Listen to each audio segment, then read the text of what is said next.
안녕하십니까. 이철재 회계사입니다. 이번 강의는 고용증대세액공제 관련 강의입니다. 제가 11월과 12월 2달 동안에 이제 국세청 교육원에 강의를 갔다 왔습니다. 네, 그때 강의한 주제 중에 하나가 고용증대세액공제입니다. 국세청 직원들이 그게 이제 심화과정이라서 10년 이상자가 수강하는 강의였었는데 굉장히 강의를 집중해서 들어요. 그러더니 휴식 시간 되니까 막 질문이 엄청납니다. 자기 경종 청구권이 많이 들어왔다고 하면서 이제 질문을 많이 한 그런 내용입니다. 그래서 아주 좀 핫한 내용이죠. 자, 법인의 고용증대세액공제.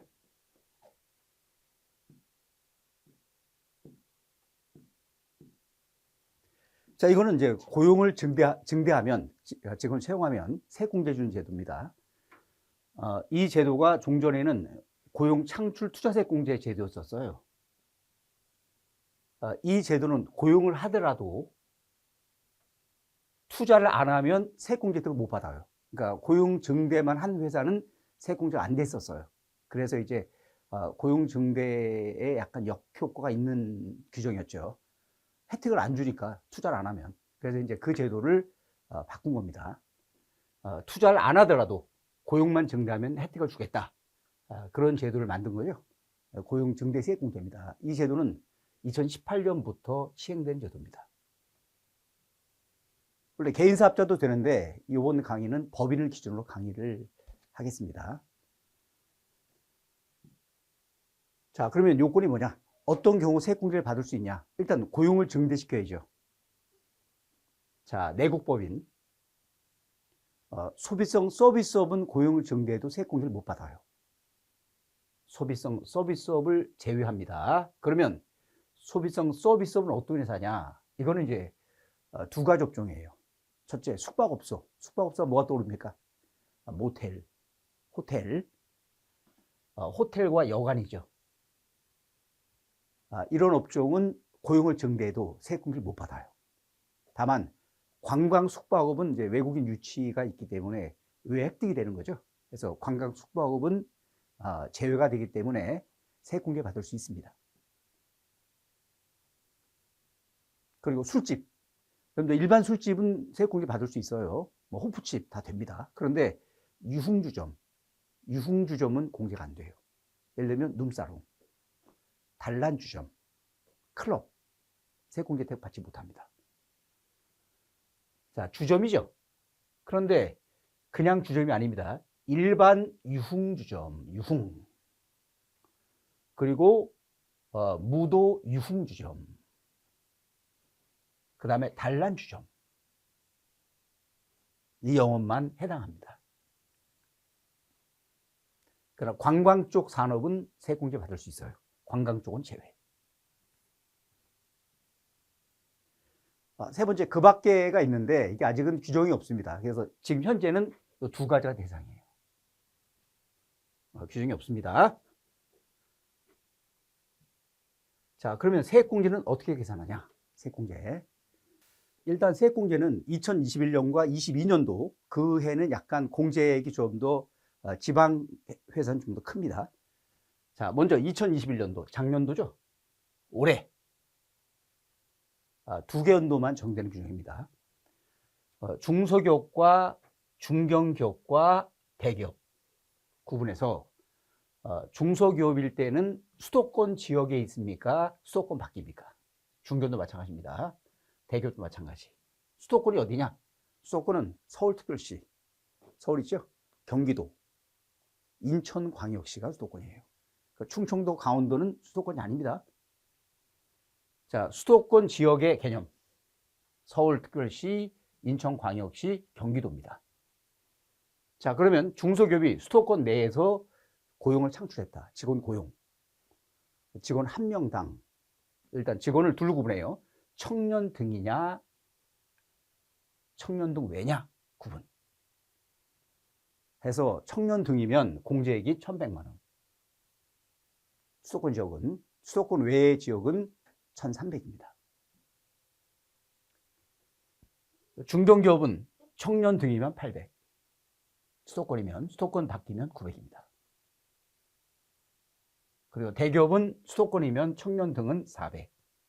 청년 등 수도권 바뀌면 500이에요. 그러니까 지방이 100 정도가 더 많은 거죠. 100 정도가. 여기는 200 정도 많죠.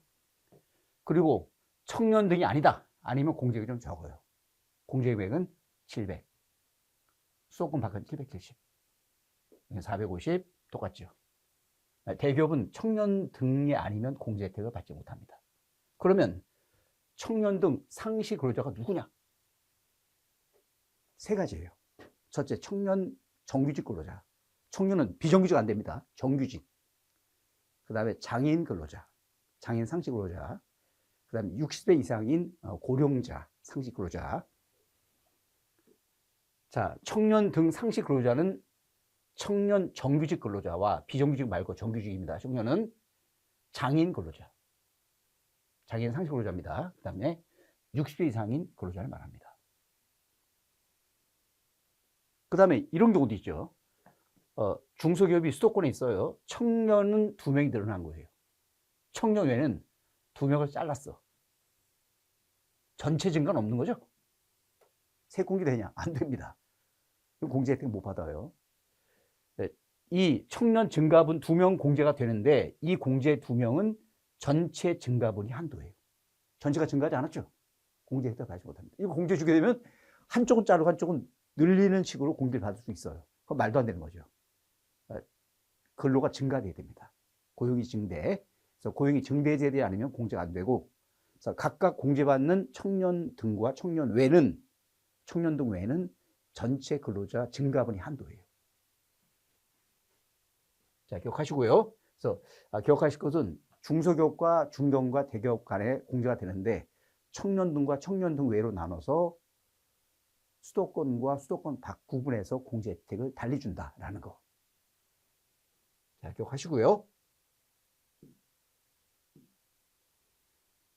그 다음에 2021, 22 아닌 연도. 아닌 연도는 여기 이제 나오죠. 그 밖의 연도. 아까 똑같은데 이제 지방 공제가 100만 원이 적습니다. 청년 등인 경우에. 아까 1300이었죠? 1200. 아까는 900이었죠? 800. 아까는 500이었어요. 400입니다. 요게 달라요. 요게. 자, 비교해 볼까요?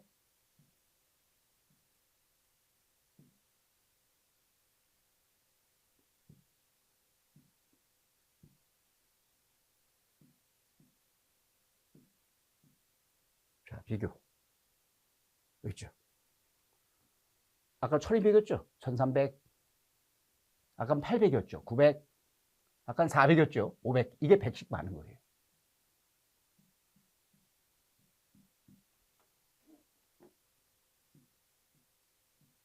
여기요. 1300, 1200인데 1300이죠? 900인데 800이고, 500인데 400이고. 자, 사례가 나오네요. 수도권에 소재한 중소기업입니다. 2022년 고용증대 세액공제를 구하시오. 18년부터 2021 작년까지는 고용이 증가하지 않았습니다. 올해 증가했나요? 증가했네? 청년 등 상시 근로자 10명이 13명 됐네요. 3명이 늘어났죠? 청년 등 외 10명이 9명 됐네. 줄었네? 전체는 2명이 늘어났죠. 증가된 청년 등 공제가 됩니다. 되는데 2명이 한도예요. 그래서 2명을 한도로 공제를 받습니다. 네, 공제 금액은 중소기업 수도권 내니까 1100이죠. 1100만 원. 청년 등 증가분 2명 한도. 얼마죠? 2200만 원 공제입니다. 맞죠? 자, 주의할 점. 중견기업은 여기 나오니까 나중에 보시고요. 사후관리입니다. 이게 중요한 게 중소기업이 청년을 고용했다. 올해 고용했어요. 올해 공제받죠? 올해만 받는 게 아니야. 내년도도 받고 내후년도도 받아. 그러면 수도권에서 청년을 고용하면 얼마 공제받아요? 1100, 중소기업 1100만 원. 내년도 1100이야. 그 다음도 1100이에요. 결국 3년간 공제를 받습니다. 그럼 공제금이 얼마죠? 3300만 원. 세금 3300을 덜 낼 수 있는 거예요. 굉장히 공제 혜택이 큽니다. 그래서 중소와 중견기업은 고용을 증가한 그 해만 받는 게 아니고 그 다음에도 받고, 그 다음에도 받아요. 다만 요거는 요건이 있어요. 고용이 감소하면 안 됩니다. 고용을 유지가 돼야 돼요. 쫙. 증가되거나 유지가 돼야 돼요. 감소하면 공제대가 안 줘. 그리고 중소중견은 3년이에요. 고용한 첫 해와 다음 해와 다음 해까지. 대기업은 2년간 고용한 그 해와 다음 해까지 공제를 받습니다.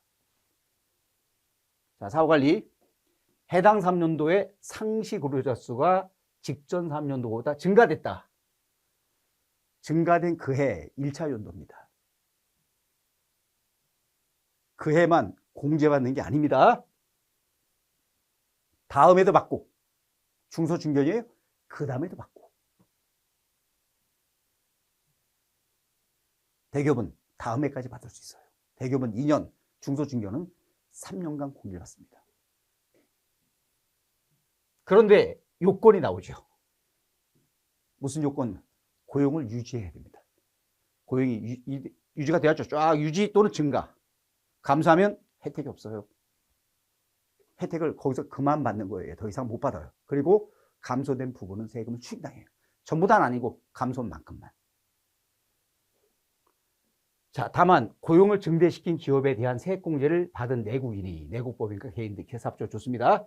최초로 공제받은 사업연도의 종료 1부터 몇 년이요? 2년간.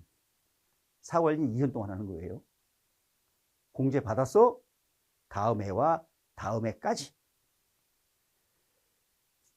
전체 상시 근로자 수가 최초로 1차 연도죠. 공제받은 해 대비 감소하면 안 됩니다. 항상 비교는 뭐예요? 최초 공제받은 연도와 비교. 감소하면 그 해부터는 이 세액공제 못 받아요. 그리고 만약에 전체는 감소하지 않았어. 근데 청년이 감소했다. 그럼 감소한 그 해부터는 남은 기간 동안 청년 등에 대한 공제는 받지 못합니다. 자, 전체는 감소하지 않았어요. 그런데 청년 등 상시 근로자 수가 감소했다. 감소한 해부터 남은 기간 동안 청년 등에 대한 공제는 받지 못합니다. 그리고 감소한 만큼 세금을 추징당합니다. 추가 납부하셔야 됩니다. 세금. 자, 사례. 자, 어떤 회사가 고용 증대 세액 공제를 받은 거예요.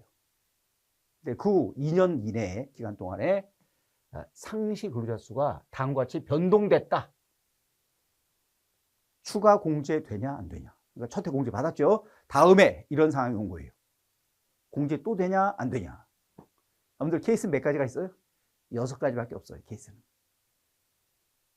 6가지죠. 1, 2, 3, 4, 5, 6. 왜 6가지냐 보세요. 청년 등 이런 케이스가 있겠죠. 당연히 다 증가했을 때 이런 경우도 있죠. 이런 경우도 있고.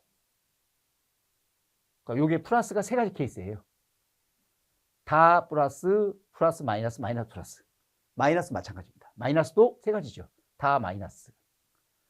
플러스 마이너스, 마이너스 플러스. 그렇죠? 마이너스 전체 마이너스인데 청년과 청년 외가 다 줄어드는 경우도 있고, 청년은 증가했지만 청년 외가 준 경우도 있고, 반대인 경우도 있고. 6가지 케이스밖에 없습니다. 이거는 이게 6가지 케이스죠. 자, 그럼 우리 항상 뭘 보냐? 2가지 보는 거예요. 첫째, 전체가 감소했냐? 감소했어? 공제 더 이상 안 돼. 전체 감소하지 않았다. 그 다음 볼 것은 청년이 감소했냐? 청년이 감소하면 청년 등 공제는 받지 못합니다. 자, 해볼까요? 뭘 봐요? 첫째, 전체. 증가했네. 좋아. 청년은 감소했나요? 아니, 감소하지 않았어. 그럼 이 회사는 공제 다음에도 가능한 거죠. 자, 2번째 케이스. 전체가 감소했냐? 아니, 증가했는데. 청년이 감소했냐? 아니, 증가했는데. 이건 줄었죠. 상관없어요. 이 경우도 공제가 됩니다. 3번째 케이스. 전체가 줄었냐? 아니, 청년이 줄었냐? 아유, 줄었네. 예, 공제는 가능한데 청년 등에 대한 공제는 받지 못합니다. 케이스 네 번째, 전체가 줄었냐? 줄었다. 공제 안 돼, 더 이상. 전체가 줄었냐? 줄었다. 공제 안 됩니다. 전체가 줄었냐? 줄었다. 공제 안 돼요. 추가 공제 못 받아요. 첫 해 받고 끝난 거죠. 그러나 감소된 만큼 세금 추가 납부하셔야 됩니다. 자, 그러면 중요한 건 이거죠. 상시 근로자 수는 어떻게 계산하냐. 이게 가장 핵심 요거예요. 가장 어렵고 복잡한 부분입니다. 자, 상시 근로자는 근로기준법에 따라 근로계획을 체결한 내국인 근로자를 말합니다. 다만 다음 해당되는 사람은 근로자에서 제외가 됩니다. 그러니까 근로자 수 계산에 안 넣어요. 첫 번째, 근로계약 기간이 1년 미만인 근로자입니다. 1년 미만인 근로자. 그러나 계속 근로계약을 갱신해서 1년 이상 됐다, 그거는 포함하는 거예요. 두 번째, 단시간 근로자입니다. 단시간 근로자라는 개념은 그 직장에 근무하는 동일 직종인 사람들 있죠. 이제 같은 업무인 사람들. 그 사람보다 근로시간이 짧은 사람이에요. 그 사람도 안 넣어요. 그런데 한 달에 근무한 시간이, 전체 시간이 60시간 이상이 되면 이 사람은 상시 근로자에 포함을 합니다. 세 번째, 법인세법상 임원은 뭐 회사 아시죠? 부장 말고 그 이상, 그 위, 그러니까 이사, 감사, 상무이사, 전무이사, 대표이사 등 쫙 이사의 구성원 전부 다와 감사, 임원들입니다. 임원들은 근로자 수에 안 넣어요. 임원 개념이 나오죠. 그 다음에 그 회사에 최대 주주가 있어요. 최다 출자자. 개인 회사는 대표자. 그 사람의 배우자인 사람. 그러니까 개인업체 사장님이 와이프, 또는 법인인데 회장님의 와이프, 또는 회장님 여자면 남편, 배우자. 그 다음에 4번에 해당된 사람. 이 사람의 직계 존비속, 또 그 배우자. 그 다음에 친족 관계인 사람들. 친족들을 직원 채용했다고 집어넣으면 안 됩니다. 공제 혜택 받을 수 없습니다. 그럼 친족은 누구까지냐? 친족이 나오죠. 몇 촌까지예요? 꽤 넓습니다. 6촌. 부계혈족, 모계혈족은 6촌까지예요. 그 결혼에 친척된 사람 있죠. 우리 고모부와 나는 혈족이 아닙니다. 우리 고모랑 결혼함으로써 친척이 된 거예요. 인척관계. 또 외숙모, 인척관계죠. 외삼촌과 결혼함으로써 친척이 된 거죠. 이런 인척관계의 사람들은 4촌 이내 인척들을 친족으로 봅니다. 4촌까지. 또 배우자. 그 다음 친생자로서 다른 사람에게 취양자 입양된 사람 및 그 배우자 및 직계비속. 이게 이제 결혼하다가 이제 이혼하는 경우가 있죠. 이혼하면 애들이 어린 나이에 이혼하는 경우가 있어요. 하게 되면 애를 보통 엄마가 키우는 경우가 많아요. 엄마가 애를 데리고 왔어요. 한 살이에요, 지금. 근데 이 엄마가 이제 혼자 살다가 재혼하는 경우가 있죠. 재혼하게 되면 새아빠의 성과 애의 성이 달라요. 보통 다르죠. 다르면 남들이 봤을 때 딱 보면 아빠 성이 달라. 딱 바로 알죠. 재혼 과정이구나. 바로 압니다. 그럼 애가 살아면서 자기 아빠랑 성이 다른 것을 알고서 상처도 받고, 그래서 그 새아빠가 얘를 입양을 해요. 친양자 입양. 친양자 입양하면 애 성이 바뀌어요. 새아빠 성으로 바뀝니다. 바뀌고 기존 아빠와 관계는 다 끝나. 법적 관계는 다 없어집니다. 그러나 여전히 친아빠 생각은 그렇게 됐던 말던 간에 그 애는 내 애라고 생각해요. 그리고 걔가 커서 결혼하게 되면 결혼할 사람을 데리고 와요. 그러면 뭐라고 생각합니까? 친아빠 생각은 내 며느리, 내 사위 생각하죠. 애를 낳으면 내 손자, 손녀, 외손자, 외손녀 생각할 거예요. 따라서 당연히 그 사람들은 친족관계에 해당되는 겁니다. 바로 그게 요 내용이죠. 내 친생자인데, 내 애인데 다른 사람에게 취양자 입양됐다. 법적 관계 끝났죠. 끝나든 말든 그 애가 결혼을 하면 그 배우자, 사이나 며느리가 되겠죠. 그리고 그 자녀들, 손자, 손녀, 외손자, 외손녀, 친족 관계에 해당됩니다. 그런 사람을 채용했다. 고용중개세액공제 받지 못합니다. 그리고 6번째, 소득세법 따라서 근로소득 원천징수부에 의하여 근로소득세를 납부한 사실이 확인되지 아니하고 다음 중 어느 하나 해당하는 금액의 납부 사실도 확인되지 않는 자. 공명금이죠. 건강보험료. 그래서 어느 하나 해당된 납부 사실이 확인이 안 되면 세액공제 받지 못합니다. 자, 이제 청년 등 상실의료자는 누구냐? 청년 등 세 가지죠. 첫째, 청년 정규직 근로자입니다. 나이가 15살 이상. 몇 살까지요? 29세 이하인 사람을 말합니다. 29살. 이게 이제 법마다 청년이 좀 달라서 지금 혼동스러운 부분이 있어요. 이게 왜냐면 창업, 중소기업 감면에 있어서 청년은 34살까지예요. 여기보다 5살이 많습니다. 그래서 나이 일단 통일한다고 정부가 이제 발표를 한 상태고 아직까지 일단은 29살 기준입니다.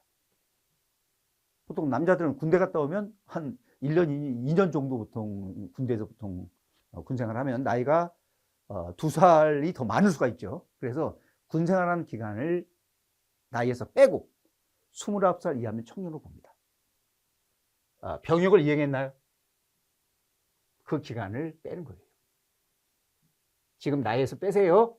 빼시고 29살 이하인 사람이 청년이에요. 그럼 어떤 병역이냐? 여기 나오죠, 병역. 일반 군대, 현역병, 그 다음에 상근 예비역, 의무경찰, 의무소방원, 사회복무요원, 장교, 준사관, 부사관까지. 그 기간은 6년 한도로 뺍니다. 그러니까 장기 복무하면 6년보다 길 수도 있어요. 그러나 다음 해당된 사람을 제외합니다. 첫째, 기간제 근로자 및 단신 근로자, 파견 근로자, 그 다음에 청소년 유해업소에서 근무하는 청소년들 제외입니다. 자, 두 번째 뭐죠? 장애인 근로자. 장애인 근로자를 고용하면 세액공제 혜택을 더 받을 수 있어요. 보통 장애인들은 장애인 수첩 같은 게 있어요. 장애인 복지법상 장애인 수첩이 있습니다. 그 다음에 국가 유공자 등 예우 및 지원에 관한 법률에 따른 상의자, 상위군인들, 5.18 민주유공자 예우에 관한 법률에 따른 5.18 민주화 운동 부상자, 월남전 가서 고엽제, 후유로 의심되는 후유의증 환자, 고엽제 후유의증이죠. 고엽제 후유증인지 의심스러운 증세 있는 환자들로서 장애 등급 판정받은 사람, 이런 사람들이 장애인이에요. 세 번째, 나이를 연로자를 고용해도 혜택을 더 받을 수 있어요. 근로계약 체결 당시 60세 이상인 사람일 때. 자, 이 요건을 갖추면 이런 사람들이 세액공제 대상에 포함됩니다. 자, 그리고 또 하나 주의할 점은 이 청년. 고용할 때 나이가 29살이었었어요. 근데 이제 세월이 가면 나이를 계속 먹으면 청년인 사람이 그 후에 청년이 아닌 걸로 빠질 수가 있어요. 이게 사후관련 기간 동안에 그렇게 버리면 청년에 대한 공제를 받지 못하고 추징당할 수가 있어요. 그래서 청년인 사람은 고용 때 청년이었다. 그 후에 사후관련 기간 동안은 계속 청년으로 보는 겁니다. 얼마만큼? 청년으로 본 만큼 계속 봐주죠. 봐줘야 나이를 먹어서 자연히 청년이 줄어드는 자연 감소가 없어집니다. 요 설명이죠. 최초로 공제받은 3년도에 청년 등에 해당된다. 그 사람은 그 후 3년도에도, 이거는 이제 사관리하는 기간 동안 사관리.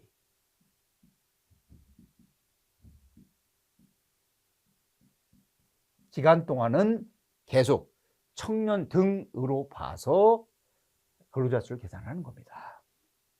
그러니까 나이를 먹음에 따라 청년이 자연 감소되는 걸 막자라는 게 이 규정 취지입니다. 자, 예규가 있네요. A법인은 수도권 내 소유하는 중소기업입니다. 2019년 1월 1일 29살인 청년 근로자 1명을 추가 고용하였고, 해당 근로자는, 이 근로자는 4월 1일 날에 30살이 된 거예요. 이 근로자 수 계산할 때 매월 계산해요. 1월 말, 2월 말, 3월 말, 4월 말 따져서 따졌더니 4월 달부터 청년이 아니게 된 거예요. A법인은 2019-3년도에 법인세 신고 시 조세등의 제한법에 따라서 고용증대 세액공제를 받았습니다. 아마도 이렇게 받았겠죠. 1월부터 3월까지는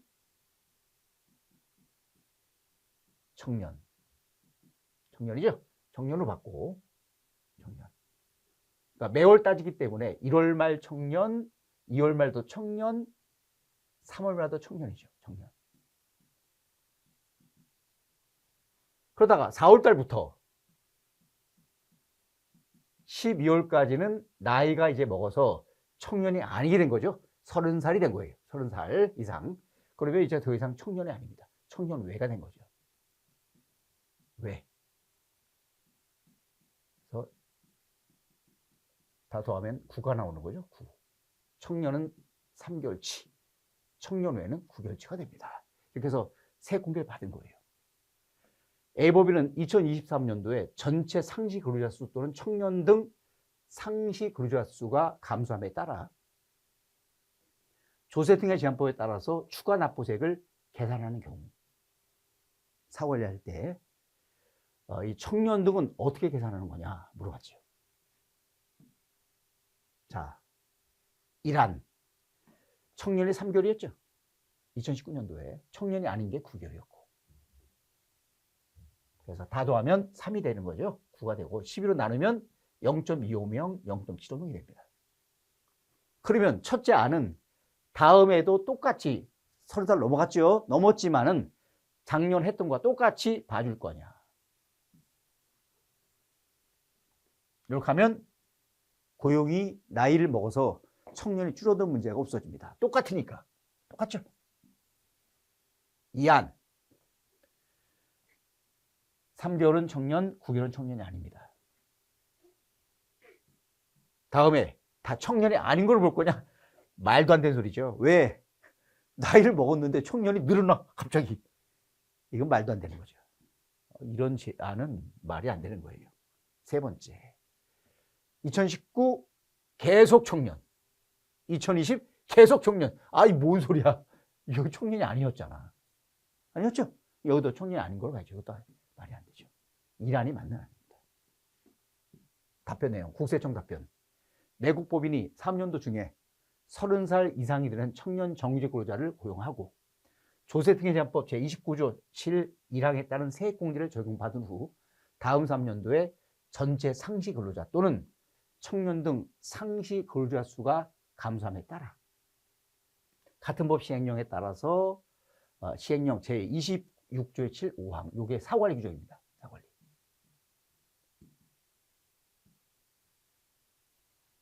사관리 규정을 적용할 때 질의요지에 이러한과 같이 최초로 공제받은 사업연도의 일부 기간 동안 1, 2, 3개월치, 그 기간 동안은 그 후에도 동일한 기간 동안 다음에도 1, 2, 3개월치만 청년으로 봐서 청년 등 상시 근로자 수를 계산해라. 적절한 답변입니다. 그러니까 이 답변의 핵심은 나이를 먹어서 청년이 자연히 감소되는 걸 막자. 그럼 늘어도 안 되죠. 똑같아야지. 나이를 먹어서 늘 청년이 자연 감소되는 걸 막자면 똑같이 봐줘야 자연 감소되지 않는 겁니다. 늘어도 안 되는 거죠. 왜? 나이를 먹었는데 청년이 늘 수는 없잖아요. 자, 두 번째. 지리법인은 수도권 소재 중소기업으로 2019년에 고용이 증감에 따라 고용증대세 공제 신청을 했습니다. 2019 10월에 입사한 A 근로자가 입사할 때 29살이었어요. 청년이었죠. 그래서 공제를 받았습니다. 그런데 이 직원은 다음해 1월 말까지는 청년이었어요. 29살. 그런데 2월 달부터 30살이 된 거예요. 청년이 아니게 된 거죠.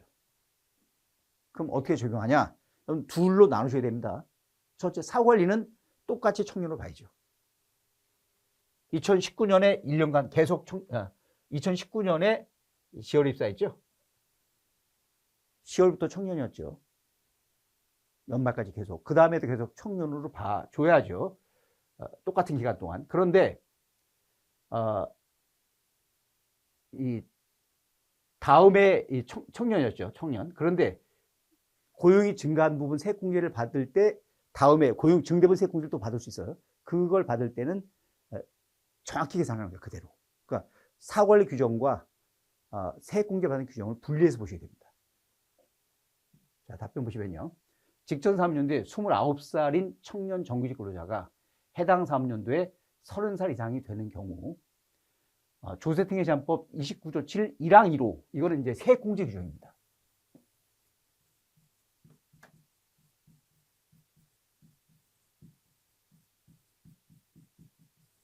사관리가 아닙니다. 세공제 규정을 적용할 때 청년 등 상시 근로자 수를 계산 시 같은 법 시행령 29조 7 6항 규정이 적용되지 아니하는 것이며 이거는 청년인 사람은 그 후도 계속 청년이다라는 규정을 적용하지 않는다. 그리고 같은 법 시행령 29조 7 5항을 적용할 때 최초로 공제받은 사업연도에 청년 근로자인 사람은 그 후에도 청년으로 봐서 근로자 수를 계산한다라는 겁니다. 그러니까 이 문장의 핵심은 사후관리할 때는 청년을 계속 보지만 청년으로 본 기간 동안 보지만 세공제를 계산하는 경우는 그냥 나이 그대로 계산한다는 거예요.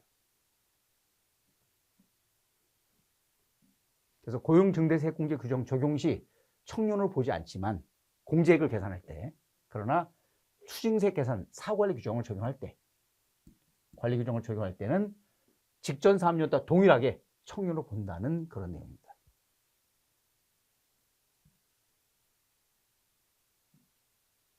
자, 그러면 상시 근로자 수는 어떻게 계산하냐? 해당 사업연도의 개월수, 보통 12개월이죠. 이 부분에 1월부터 12월 말까지 매월 말에 상시 근로자 수를 다 더해요. 더해서 나누는 거예요. 몇 명? 나오죠? 그러니까 1월 말, 2월 말, 3월 말, 4월 말 다 더해서 나누시면 됩니다. 근데 이게 3년도이기 때문에 보통 1년이죠, 회사들은. 근데 신설법인이나 폐업한 법인은 사업을 그만둔 해산법인 1년이 안 될 수도 있어요. 뭐 그 기간 동안에 직원수를 더해서 개월수로 나누시면 됩니다. 3년도 개월수입니다. 청년 등도 마찬가지로 청년 등 1월부터 매월 말 청년 수를 다 더한 다음에 3년도 개월수 나누는 거예요. 3년도라고 개월수라고 하는 개념은 그러니까 그 법인세 3년도 개월수입니다. 그대로. 법인세법상 3년도를 말하기 때문에 신설법인은 설립 등기한 때부터 시작합니다.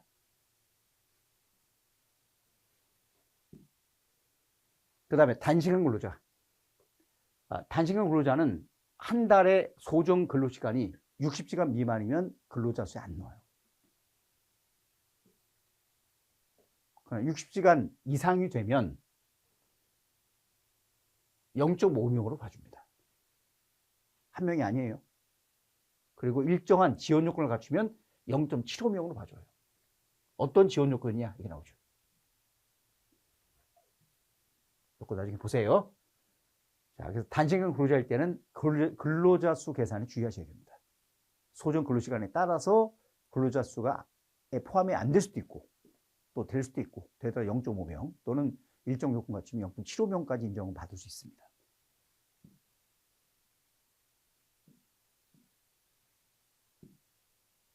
자, 제조업을 영위하는 주 항공의 매월 말 상시 근로자 수는 다음과 같다. 항공은 2021년 7월 2일 설립되었으며 이때 설립했네요. 그러니까 7월부터 10월 말까지밖에 없는 거죠, 지금 이게. 그리고 중소기업에 담깁니다. 중소기업. 다음 자료로 2021과 22년에 청년 등 상시 근로자 수, 청년 등의 상시 근로자 수, 전체 상시 근로자 수를 계산해라. 다만 사업연도는 정관상 사업연도는 1월 1일부터 10월 말까지입니다. 먼저 2021년도 청년이 어떻게 됩니까? 3명, 3명, 3명, 4명, 4명, 4명 다 더하세요. 다 더해요. 다 더하면 이렇게 나오죠. 20일. 다 더하는 거예요.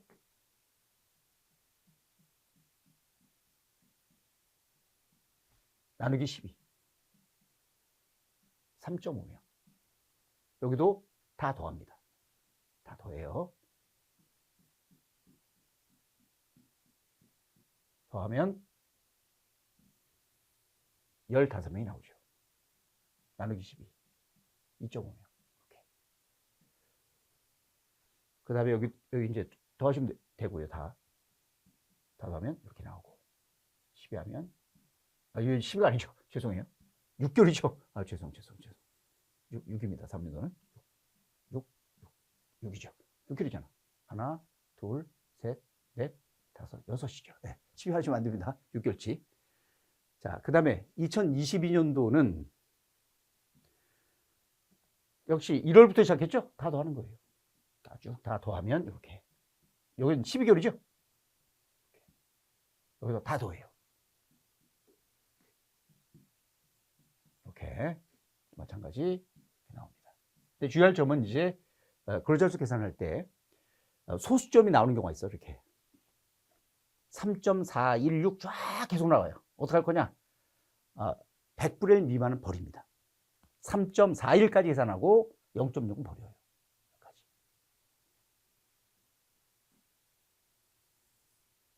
자, 우회 문장.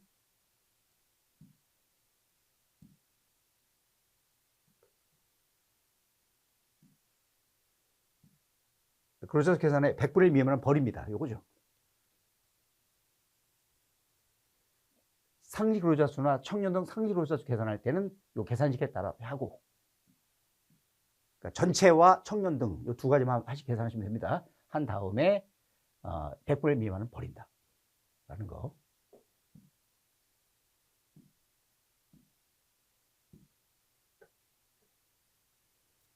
자, 그 다음에 올해 창업을 했어요. 창업한 문제는 직원을 고용하겠죠. 작년이 없잖아. 그럼 직전 연도 비교할 때 직전 연도는 얼마로 할 거냐? 직전 연도 사업하지 않았죠? 직전 연도는 0입니다. 0. 그러니까 창업한 연도는 이 세액공제가 엄청 많이 혜택이 갑니다. 왜? 직원 증가된 만큼 다 세액공제 혜택을 받아요. 창업한 경우는 직원 수를 얼마로 봐요? 작년 직원 수를 0. 여기죠. 다만 조특법 6조 10항 1호부터 3호까지의 규정에 해당되면 그거는 0으로 안 봅니다. 뭐냐 이게? 기존 회사가 있다가 이제 바뀌어서 계속 유지가 되는 경우가 있죠. 예를 들어서 개인기업 법인전환. 개인기업 법인전환은 법인은 새로 생겼죠. 그렇지만 완전 없다가 생긴 게 아니고 개인업체를 승계받은 거예요. 그럼 개인업체 직원 수가 넘어야죠. 이쪽으로. 넘어와서 직전 연도는 개인업체 직원 수를 가지고 따질 수밖에 없어요. 또는 이런 경우도 있죠. 김 과장, 너 자회사로 가라. 자회사로 직원을 전출 보내요. 보내면 그 사람은, 김 과장은 모의사 쪽에서는 직원 수가 줄지만 자회사 직원이 늘지만 실제 전체 직원은 똑같은 거야. 직원 전출입이죠. 그거는 김 과장은 이쪽이 늘어났죠. 직원 수가 자회사 쪽에. 그러나 직전 연도 직원 수에도 자회사 쪽에 넣어서 계산해야 맞는 거예요. 모의사에서 빼야죠. 왜? 자회사로 갔잖아. 직원 수 줄었죠. 1명 줄었지만 전년도에서 빼줘야, 양쪽으로 빼야 직원 감소가 없는 게 됩니다. 또 자회사 직원이 늘었죠. 는 게 아니야. 전입돼 온 거지. 직원 수 계산하시고요. 전년도 직원 수는 모의사 쪽 직원 그 사람 근무를 승계받아서 계산하는 거야. 그래 맞는 거죠. 그러니까 직원 수가 단순 직원이 전출입되게 되는 것은 직원수 증감이 아니기 때문에 증감되지 않도록 계산하는 겁니다. 그래서 0으로 안 보는 거예요. 그 경우는. 어떤 게 있냐? 이게 0을 보지 않는 경우입니다. 1, 2, 3, 세 가지가 있어요. 자, 우리 좀 전에 이제 창업인 경우를 봤죠. 창업. 인경을 봤고요. 창업인경은 직원수를 0으로 한다까지 봤죠. 그 다음에 조수법 6조 10항 1호에서 3호에 해당되는 경우 제입니다. 0으로 안 보는 거예요. 이게 6조 1호부터 3호까지죠. 자, 좀 이따 보시고요. 요 2항을 보겠습니다. 조수법 6조 10항 1호부터 3호의 어느 하나에 해당하는 경우. 요 세 가지죠. 다만 합병, 분할, 현물 출자, 사업 양수 등을 통하여 종료사업을 승계받는 경우 제외한다.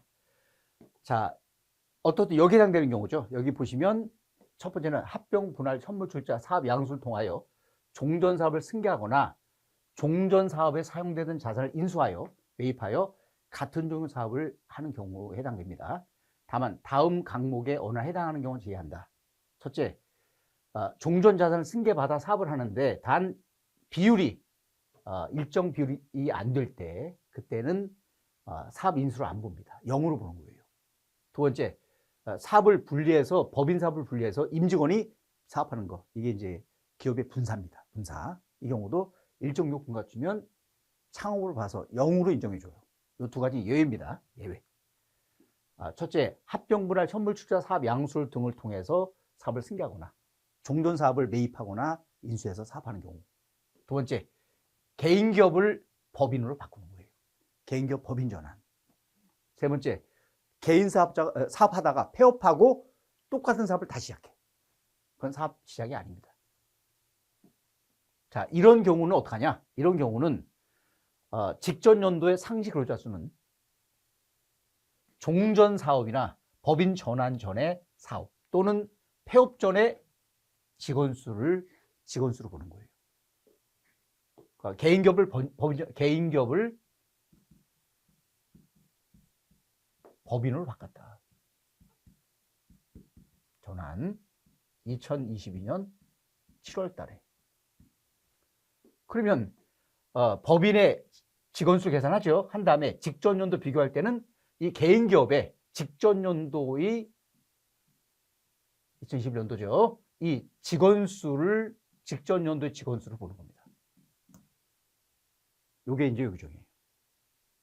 그러니까 조투법 규정에 따라서 6조 10항 1호에 따라서 1호 및 3호까지 규정 따라서 사업을 승계받거나 전환했을 때 그때는 직전 3년 직원수는 종전 사업이나 법인 전환 전 사업이나 폐업 전의 사업에 직전 3년 직원수를 가지고 계산한다.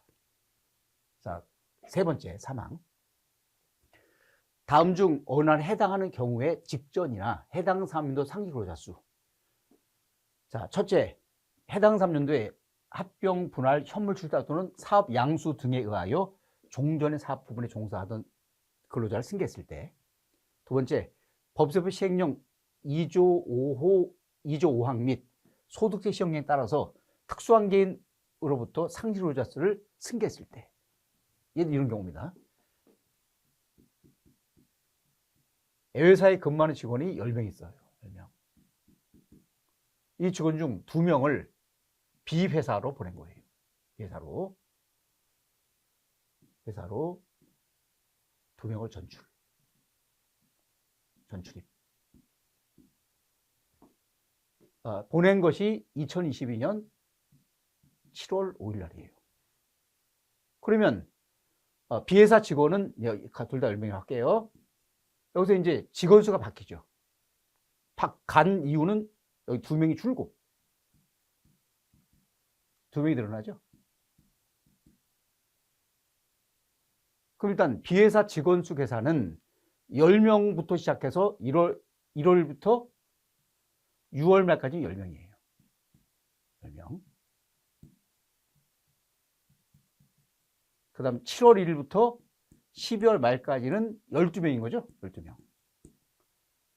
그리고 A회사는 1월부터 6월까지는 10명이고 7월 달부터 12월 달까지는 2명이 빠지죠. 8명입니다. 그럼 이렇게 해서 근로자 수를 계산해 보면 A회사의 직원 수는 작년도 10명 똑같았었어요. 직원 수가 감소한 게 됩니다. 왜? 작년은 10명씩 1월부터 12월까지 계속 10명씩이니까 평균 10명이죠. 올해는 1월부터 6월은 10명, 7월부터 12월은 8명 하면 평균 9명이 나와요.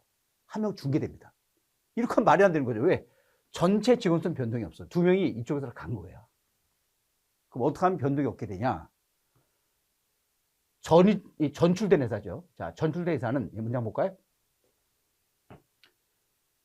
직전 3년도의 상시 근로자 수는 직전 3년도 근로자 수는 승계시킨 기업의 경우 이쪽이죠. A 회사의 경우는 직전 3년도 상시 근로자 수 10명에다가 10명이었죠. 거기서 승계시킨 근로자 2명을 빼는 거예요. 직전 연도 몇 명입니까? 8명인 거죠. 8명. 그리고 자, 문장 보세요. 직전 3년도 상시 근로자 수는 승계시킨 기업의 경우는 직전 3년도 상시 근로자 수 10명이었죠. 거기서 승계시킨 근로자 2명을 뺀 거예요. 뺀 수로 하고 승계한 기업의 경우에는 승계한 기업 이쪽이죠. 이쪽 기업은 직전 연도에 10명이 근무했어요. 10명. 그 직전 연도 10명에다가 2명이 넘었죠. 2명을 더하는 거예요. 2명분을 더해서 12명이 그만 거로 보고 계산하는 겁니다. 그리고 올해는 어떡하냐? 올해는 해당 3년도는 자, 이 근로자를 7월 달에 전출된 거로 봐버리면 올해 근로자 수가 달라져요.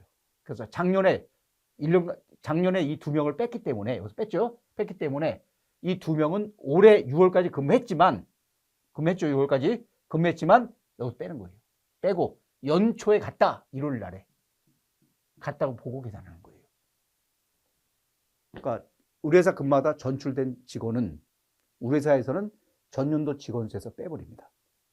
빼고 올해는 연도 중에 갔더라도 연초에 간 거로 봐서 계산하는 거예요. 그러면 그 직원은 아예 빠져버리면 둘 다 빠지죠. 작년도 빠지고 올해도 빠지고. 자, 전입된 회사 2명이 연도 중에 왔죠. 작년도 직원 수에다 그 직원 2명분을 저쪽 회사에 근무한 기간 있죠. 그걸 더하는 겁니다. 더하고 올해 우리 회사의 근무를 7월 달에 했지만 1월부터 근무한 거로 봐서 직원 수에 넣는 거예요. 그게 바로 이 문장입니다. 해당 3년도의 상시 근로자 수는 자, 이게 중요한 거예요. 연도 중에 변동이 됐더라도 전출됐더라도 해당 3년도 개시일에 근로자를 승계했거나 승계시킨 거로 했거나 승계한 거로 봐서 계산해라. 그러니까 7월 달에 갔더라도 언제 간 거예요? 1월 1일 날에 3년도 개시일 날에 간 거로 보고 계산한다라는 게 이 규정입니다. 그러니까 직원 전출입을 위해서 직원 수가 바뀌면 안 된다라는 이 규정의 의미예요. 그러니까 전출된 직원은 전년도 직원 수에서 빼버리고 그리고 올 초에 간 거로 봐서 계산하고 전입된 회사일 때 승계한 회사죠. 승계한 회사는 전년도 직원 수에다가 승계한 직원 저쪽에 근무한 것을 더하고 전년도 수에다가 올해는 올 초에 온 거로 봐서 계산하고 아주 중요한 문장입니다. 가장 어려운 문장이기도 해 이게. 그러니까 직원 전출입이나 이런 걸로 직원 수가 바뀌면 안 된다라는 게 이 규정의 핵심이에요.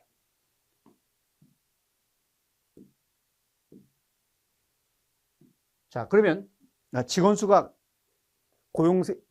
증대세 공제를 받은 다음에 직원 수가 감소하면 세 공제 추징하죠. 얼마 추징할 거냐? 자, 고용 증대 세액 공제를 받은 3년도 종료일부터 2년 이내에 전체 직원 수가 줄거나 청년 등 상시 근로자 수가 감소하면 자, 단과 계산한 금액을 추징한다. 추가납부해야 된다. 첫째 케이스입니다. 이거는 전체가 줄었죠. 청년도 많이 줄었네요. 자, 이걸 어떻게 봐야죠? 청년이 3명이 줄었어요. 그런데 2명은 청년동 외로 대체가 된 거죠. 대체. 청년은 줄었지만 청년 외가 늘어나서 직원 수 전체 변동이 없죠. 2명은. 그런데 1명은 진짜 감소한 거예요. 요거죠? 자, 추가로 낼 세금은 청년 2명이 일반으로 바뀐 거. 그건 차액 부분의 세금을 추가내야 됩니다. 그리고 청년 1명은 진짜 줄었죠? 준 것은 청년 감소 부분에 대한 세금을 추가로 내야 돼요. 자, 추징 방법. 청년 2명은 청년 외로 바뀐 거예요. 차액을 추가로 내야 됩니다. 첫 해 공제받았으면 1번 내고 2번 받았으면 2번 내고. 그리고 청년 1명은 정말 줄어든 거예요. 감소. 그거는 청년 감소분에 대한 세액공제액을 청년 감소분 1명분은 청년 공제받은 걸 추가로 내야 됩니다. 그리고 전체가 줄었기 때문에 사후관리 규정상 그 다음에 공제받는 것은 안 됩니다. 자, 2번째 케이스. 청년 외가 3명이 줄었죠. 그런데 그중 2명은 청년으로 바뀐 거예요. 대체. 1명은 정말 준 거고. 청년 외가 청년으로 바뀐 부분의 세금은 추가로 세액공제 혜택을 안 줘요.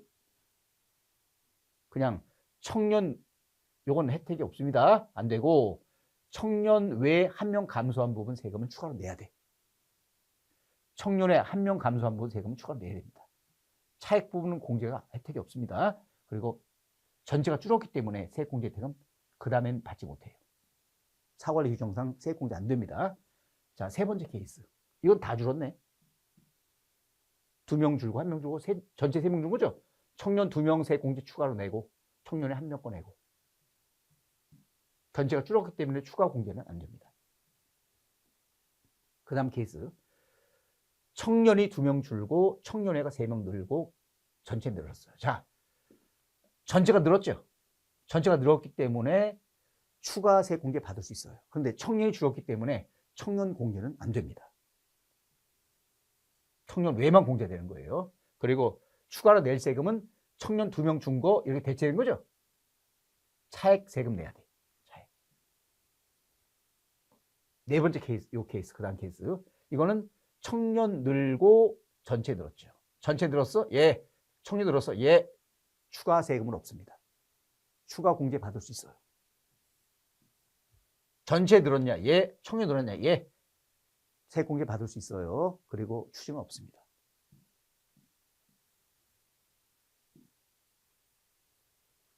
자, 그래서 이 계산식이 이제 조 위에 나오는 걸 정리하는 거예요. 여기 조 계산, 조니까 보시면 될 거예요, 이거는요. 자, 실전 문제를 풀겠습니다, 이제.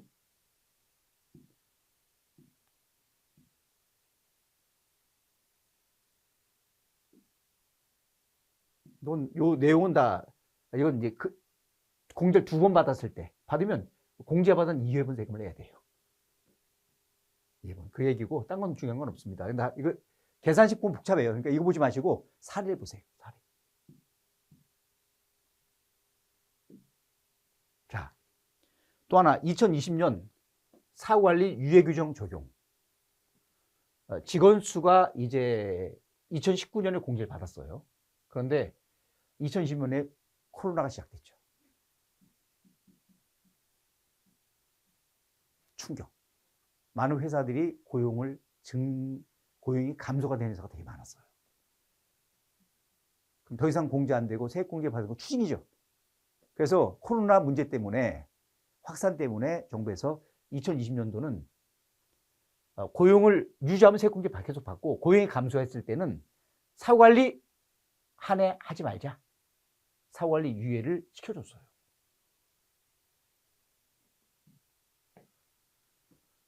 그리고 요 경우 유예를 받았죠. 그 다음 연도는 사후관리 하는 거예요. 고용 유지가 됐다. 세액 공제 받는 거예요. 1차 받았죠. 또 받습니다. 또 유지가 되면 중소 중견은 한 번 더 받아. 그러나 감수하면 한 번 받은 거, 두 번 받은 거 추징입니다. 그리고 처음 공제를 받았죠. 유예가 됐어요. 고용 감소했다. 추징. 이거 추징이죠. 한 번 받은 추징. 자, 고용 유지가 됐다. 세공제 또 받을 수 있어요. 한 번 받고 두 번째 받았죠. 그 다음에 유지가 되면 중소중견은 또 한 번 받아요. 3번. 대기업은 안 되고요. 그리고 고용 감소하면 받은 거 모두 추징이에요. 이게 이제 4월 2개 규정입니다. 그리고 이 규정 따라 세액공제 받으려면 공제 신청서를 내라. 근데 이거 신청서는 이렇게 이제 문장이 되겠죠. 신청서를 제출해야 한다. 이게 이제 강제 사항 같지만 안 내도 세액공제는 받을 수 있습니다. 뭐 경정청구 때 해도 됩니다. 그러니까 법의 문장이 제출하는 경우에 하나는 단어로 써 있으면 그건 제출이 의무사항이야. 제출을 하는 경우 하나한다. 그러니까 제출해야 한다는 의무사항은 아니고 협조의 의미입니다. 그러니까 제출 안 했더라도 경정청구 때 공제는 가능합니다. 자, 사례. 이제 실전 사례입니다. 제조업을 영위하는 중소기업인 항공, 수도권에 있습니다. 3년도는 1년이에요. 10월만 법인. 직원 수가 쭉 주어져 있죠. 설립했네? 자, 2019 직원 수가 빵이었죠. 직원이 늘어난 거예요. 10명, 20명, 직원 한 30명 되네요. 30명. 세액공제 받으세요. 얼마씩? 1,100만 원. 700인가요? 700. 받아.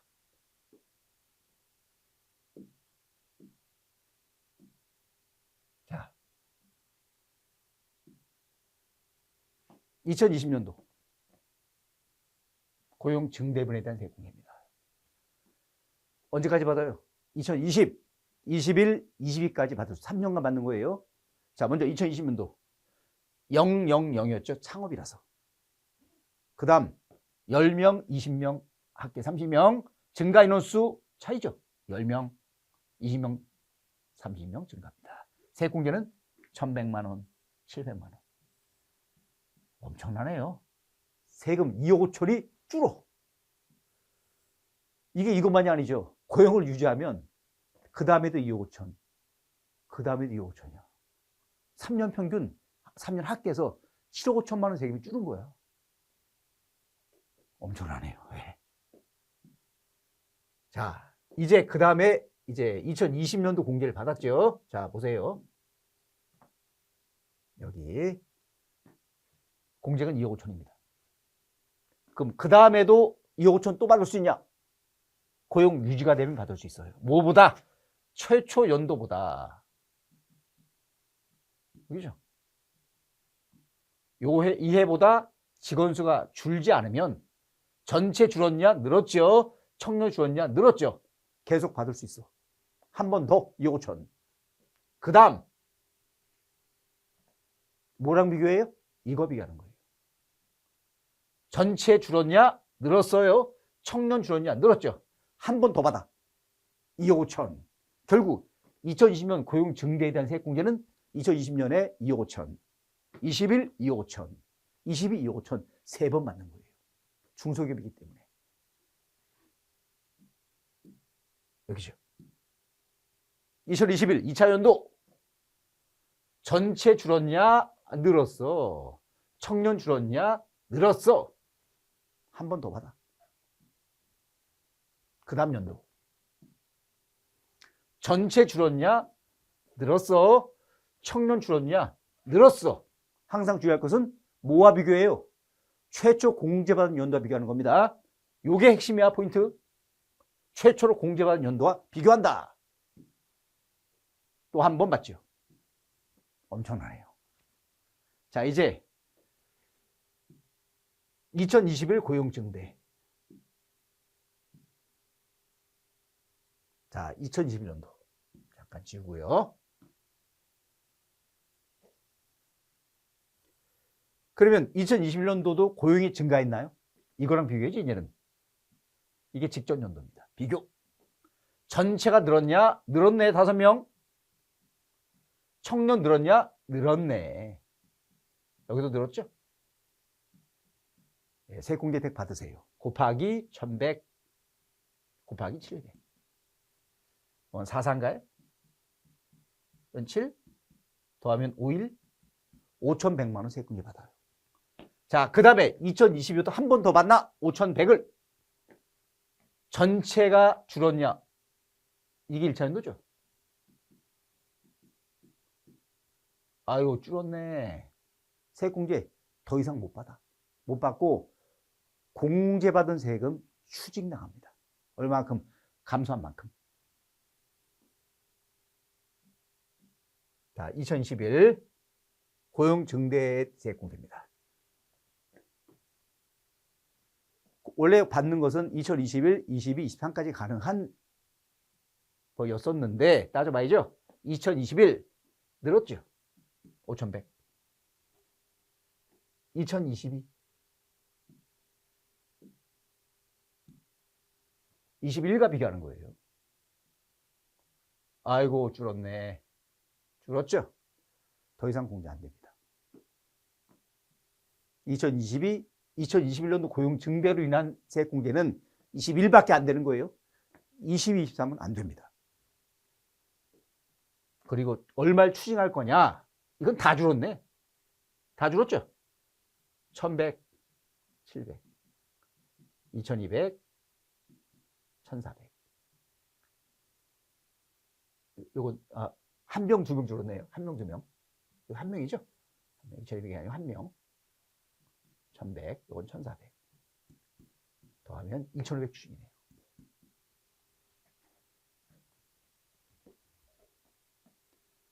그 다음에 이제, 2021 고용 증대분.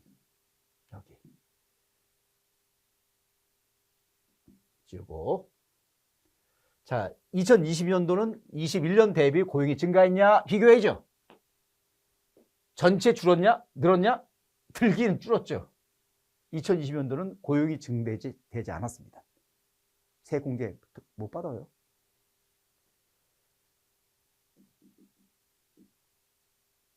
자, 2022 고용 증대분 1차 연도분 감소했기 때문에 없습니다. 없죠. 자, 정리. 2020년도 고용 증대분에 대한 세액공제는 3번 다 가능합니다. 3번이죠. 2021 한 번 받았죠. 근데 그 다음은 안 됐죠. 왜? 고용이 감소해서. 2020년 고용 증대가 없었죠. 세액공제 혜택은 없습니다. 그래서 공제액은 여기는 2020년도 2억 5천, 21 두 개 더한 거. 2022 요거죠, 그냥. 이렇게.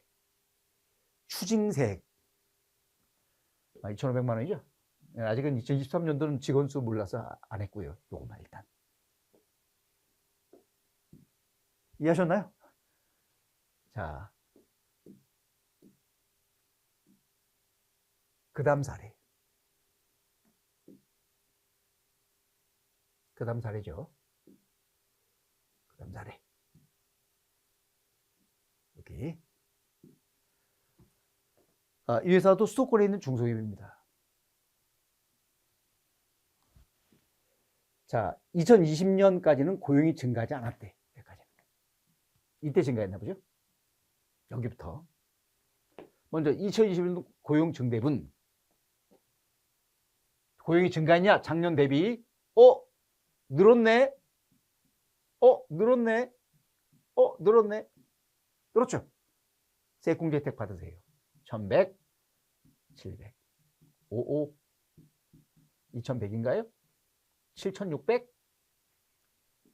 자, 세액공제 7600이죠. 전년 대비 증가 인원수 곱하기 공제액. 자, 이제 이 공제는 2021년 받는 게 아닙니다. 21, 22, 23까지 받을 수 있어요. 3번 받죠. 중소기업이기 때문에 고용을 증가한 그 해와 다음 해까지 받을 수 있어. 단 고용이 유지가 된다면. 자, 자, 이제 고용 유지된다 따져봐야죠. 그 다음 연도 2차 연도입니다. 최초로 공제받은 연도 대비 비교 15, 23, 38명이죠. 전체가. 2010년도는 이렇게 됐어요. 전체 늘었냐? 늘었네. 청년이 늘었냐? 줄었죠. 이거는 청년 등 공제는 받지 못합니다. 청년 등 외에만 공제가 돼요.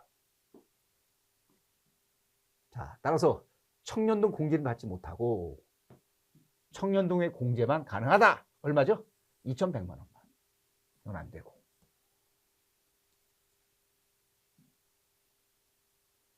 이렇게 국세청 예규에 보시면 조세등의 제한법 29조 7 1항에 따라 법인세를 최초로 공제받은 3년도의 다음 3년도에 청년 상시 근로자 수 및 청년 등 상시 근로자 외 상시 근로자 수는 증가하고 청년 등이 감소하면 감소한 경우에는 감소한 해부터 청년 공제는 적용하지 않는다. 그리고 그러나 청년 등 외의 공제는 받을 수 있다는 얘기입니다. 그런데 이런 견해도 있어요. 어떤 견해냐? 만약에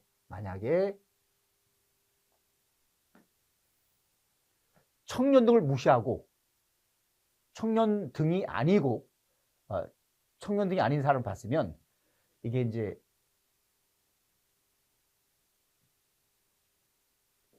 최초 공제받은 게 이때죠. 이에 대비 직원 수는 늘었죠. 늘었으니까 청년 등 증가합은 5명이 증가했고요. 여기는 3명이 증가했어요. 8명이 증가한 거죠. 그런데 다음 연도는 1명이 늘고 2명이 준 거죠. 지금 이렇게. 여기 늘고 3명이. 이랬을 때, 청년이 줄었다고 2명 줄었죠. 줄었다고 청년 등 공제의 5명분을 하에다 못 받는 것은 그건 너무 심하다. 그러니까 청년 등이 아닌 사람으로 봐서 청년 등 외로 봐서 8명 증가했죠. 증가한 8명에 대해서 감소하지 않았으니까 청년 등 공제를 못 받지만 청년 등 외로 공제를 해달라라는 견해도 있습니다. 그러니까 청년 등 공제를 아예 받지 못하지만 그 인원에 대해서 청년 등 외로 봐서 8명 증가분에 대한 공제를 해줘라 라는 견해도 있어요. 지금 견해가 2가지가 있는 거예요. 자, 이 사례에서는 청년 등 상위 근로자 수가 감소하여 청년 등에 대한 공제를 하지 않았죠. 그런데 이에 대하여 2022 청년 등 상시 근로자 수는 감소했지만 청년 등 외 근로자 수 청년 등을 청년 등 외로 봐서 고용 증대세 공제를 해주는 게 맞다라는 견해도 있습니다. 이 견해에 따르면 8명 증가된 인원, 8명 증가됐죠, 아까. 여기에 대해서 8명 증가.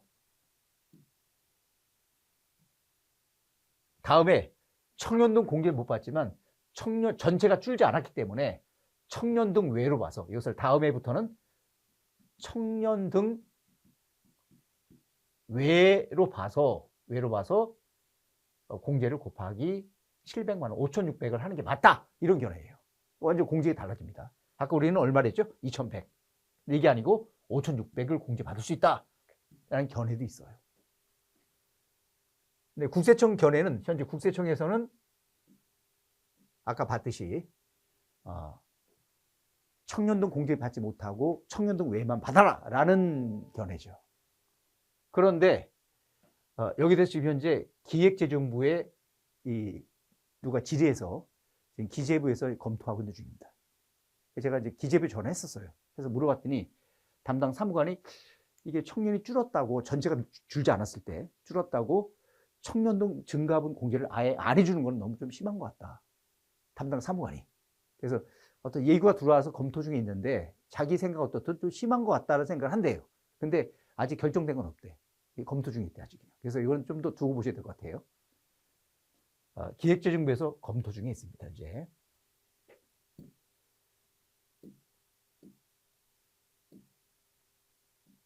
자, 그 다음에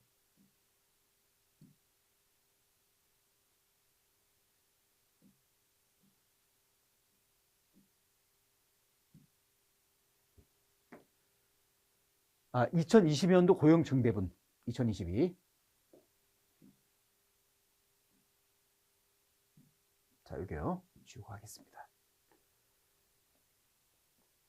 22년도는 21년 대비해서 고용이 증가됐죠. 한 명 늘었죠. 한 명 늘고, 여기 2명 줄고 3명 늘고 1명이 늘었습니다. 그러니까 한 명 증가분에 대한 세액 공제는 받을 수 있습니다. 청년 등 외로 봐서 공제받는 거예요.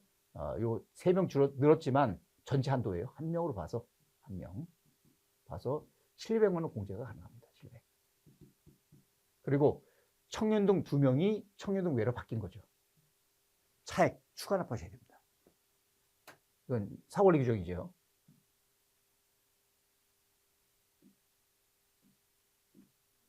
여기요. 일단 4월의 규정상 800을 내야 되고, 차액 부분 2명이 바뀐 거예요. 2명에 대한 차액 800이죠. 그리고 2020년도는 한 명 청년 외가 증가했기 때문에 그 공제 700은 받을 수 있어요. 자, 정리. 2021 고용 증대분 7,600을 받았고요. 그 다음에 2022 청년이 줄어서 안 됐고 청년 외만 받았죠. 이 견해는 요거 아니고 5,600을 받는 게 맞다 라는 견해도 있습니다. 다른 견해. 현재는 이거고요. 이거는 기재부에서 검토 중에 있습니다. 이렇게 바꿀지 말지를 검토 중에 있어요. 그리고 추가 납부세액은 청년 2명이 청년으로 바뀌었기 때문에 1,100과 700의 차이 400씩이죠. 2명분 800만 원을 추가로 내야 됩니다.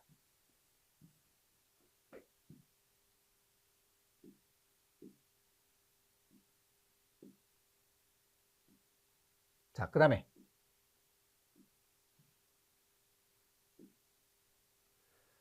제조업을 영위하는 중소기업인 항공에 정관상 3년도는 1월부터 12월 말까지입니다. 수도권에 있고 중소기업이죠. 수도권 소재. 항공은 2019년부터 이 항공에 19년부터 20년까지 고용 증대세액 공제액과 추징세액을 계산하시오. 2018년에는 고용이 증가하지 않았습니다. 20년도에는 사관리를 유예시켰어요. 유예를 시켰어요. 유예. 자, 일단 2019년도 증가, 1명 증가했죠? 2명 증가하고 3명 증가하고 곱하기 1,100 곱하기 700을 공제받습니다. 한 명분 1,100, 2명분 700. 이거죠. 그 다음에 2020년도는 코로나 때문에 직원수가 줄었죠. 나 사고관리 안 할래. 유예. 그 다음 최초로 공제받은 연도가 여기죠. 이해와 비교해야죠. 직원 수가 전체가 줄었냐? 똑같네. 청년이 줄었냐? 늘었네. 기타가 줄고. 좋아요. 전체가 유지가 됐고 청년도 유지가 됐기 때문에 감소하지 않았죠. 한 번 더 받아. 한 번 더. 한 번 더 받습니다. 2,500을. 한 번 더. 전체 감소 안 했고 청년 감소 안 했고 2,500 한 번 더 받아요. 그 다음 연도 2022 이거와 비교하는 거죠. 전체가 줄었냐? 아유 줄었네. 세공제 안 됩니다. 안 되고 추징당합니다. 어떻게 추징당하냐? 다행히 청년은 유지가 됐네요. 청년 외가 준 거네. 청년에 줄은 한 명분 700만 원. 근데 700이 아니죠. 한 번 받고 또 받았잖아. 몇 번 받았죠? 2번. 700 곱하기 1,400 추가로 내야 됩니다.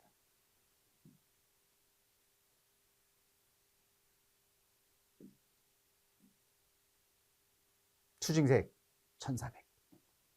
왜 1,400이에요? 2번 받았으니까. 한 명 줄었지만 2019에 받았고 2020에 받았죠. 2번. 2번 받은 거 700, 700, 1,400 내야 돼. 자, 이제 2021년의 고용 증대분에 대한 세액공제. 지금 우리는 2019년까지 봤어요. 20년도는 유예가 됐고요. 고용이 감소했죠. 21 여기. 고용이 증가했나?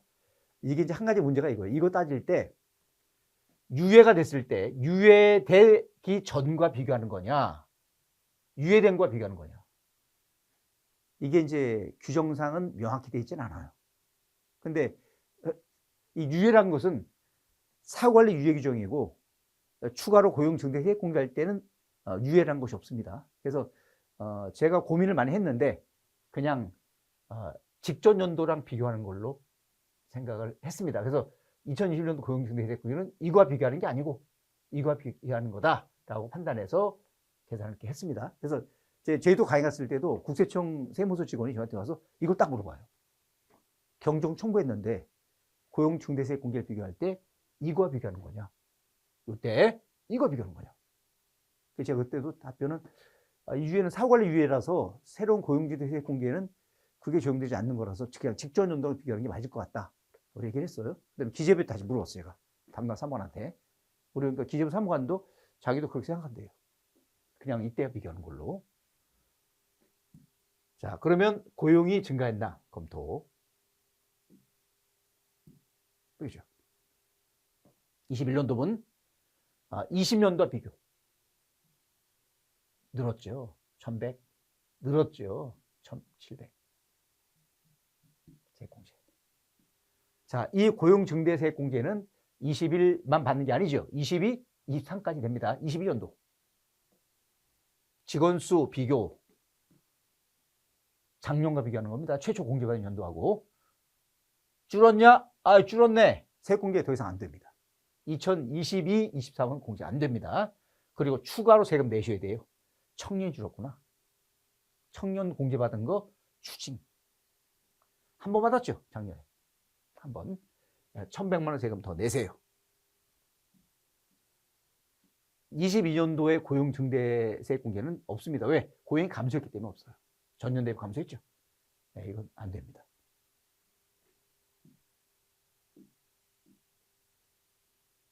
자, 정리. 2019년에 고용 증대분 세액 공제는 19년 한 번 받았고요. 20년도는 유예가 됐고요. 21에 받았고 22에는 고용이 감소해서 못 받았습니다.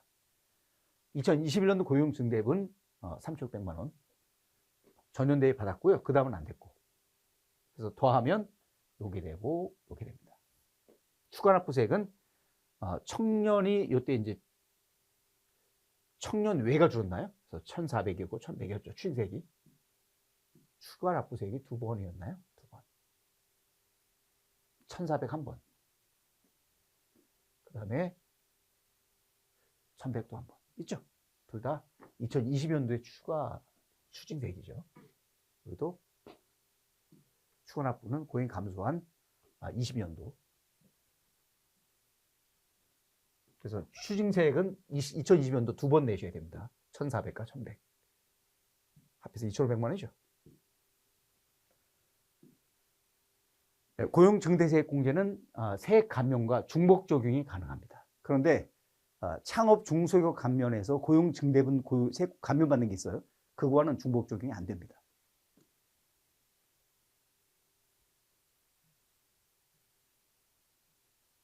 추계 시 추계하면 고용 증대세액 공제 배제입니다. 고용 증대세액 공제도 최저세 대상이에요. 최저세 내에서 받는 겁니다. 한 최저세 걸려서 공제 안 되면 2월 공제 받아요. 10년 동안. 그리고 고용 증대세액 공제를 받으시면 농특세를 내야 됩니다. 20% 세금 내셔야 돼요. 그러니까 고용 증대세액 아까 2억 5천 받았죠? 법인세는 줄지만 농특세가 20%, 5천만 원이 늘어납니다. 그러니까 실제 혜택은 한 80%밖에 없는 거예요. 자, 여기까지 고용 증대 세액 공제에 관한 강의였습니다. 요즘 가장 핫한 내용입니다. 아마 내년부터는 이게 통합 고용 증대 세액 공제로 바뀌는데 이제 골격은 거의 유지가 되는 거고요. 이제 다른 규정들이 통합 합쳐서 이제 규정이 들어옵니다. 그래서 내년도는 더 중요한 내용이 될 거예요. 여기까지 올해 이제 결산하시면서 세액 공제할 때 규정 잘 검토하시고 적용하시기 바랍니다. 오늘 날씨가 매우 춥습니다.